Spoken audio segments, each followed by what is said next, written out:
ఇంత న్యాయ సమ్మేళన నువ్వు జరిపింది వివేక హత్య కేసు గురించి ఎందుకు జరపలా చెప్పు? అప్పుడు ఎలగలేదా నీకు? న్యాయ వ్యవస్థ అనేది ఒకటి ఉంది, అది కాపాడాలని చెప్పి. బాబాయిని కాపాడక్కర్లేదు కదా న్యాయ వ్యవస్థ, నిన్ను కాపాడైతే చాలా. ఏం జగన్, చూసేవాళ్ళు ఎవరైనా ఆలోచించండి కొంచెం.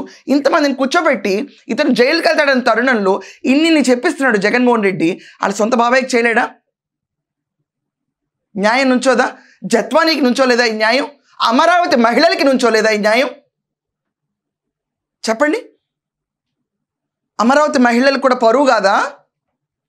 ఏ రకంగా నీకు ఏ పరువు ఉందని చెప్పి ఏ పరువు తీస్తారు అది చెప్పు. మిథున్ రెడ్డికి పరువు ఉందా? రాష్ట్రంలో ప్రజలు ఎవరు పరువుల గురించి ఆలోచించారు పర్టికులర్ సిచ్యువేషన్లో. పెద్దిరెడ్డి కొడుకు అయితే ఏంటి, మిథున్ రెడ్డి అయితే ఏంటి? ఏంటైతే ఏంటి? లక్షల కోట్లు, వేల కోట్లు, ఆఖరికి ఆ వెంకటేష్ నాయుడు అనేవాడి కింద అన్ని కోట్లు లెక్క పెట్టుకుంటే పిచ్చిగా తిరుగుతుంటే, మిథున్ రెడ్డి లాంటి వాళ్ళందరూ కింగ్ పిన్లు A4గా ఉంటే వీళ్ళందరికీ మర్యాదలు, పరువులు, ప్రోటీన్ పౌడర్లు ఇవ్వాలి రాష్ట్రం కూర్చుని. ఏం మాట్లాడుతున్నారు అందరూ? పెద్దిరెడ్డి పైన ఉన్న కోపంతో మిథున్ రెడ్డిని పెడతారా? బుర్ర పోయిందా జనాలకి ఏమన్నా? అప్పుడు అంటించావు వివేక హత్య కేసు మొత్తం నారాసుర వారికి అని చెప్పి. ఈరోజు తీసుకొచ్చి లిక్కర్ కుంభకోణం అంతా అంటిస్తావు. ఎక్కడ ఈ వెంకటేష్ నాయుడు వాడు దొరికింది ఎక్కడ? ప్రతి ఒక్కరు ఆలోచన చెవిరెడ్డితో ట్రావెల్ చేస్తుంటే పట్టుకున్నారు ఇతన్ని కాదా?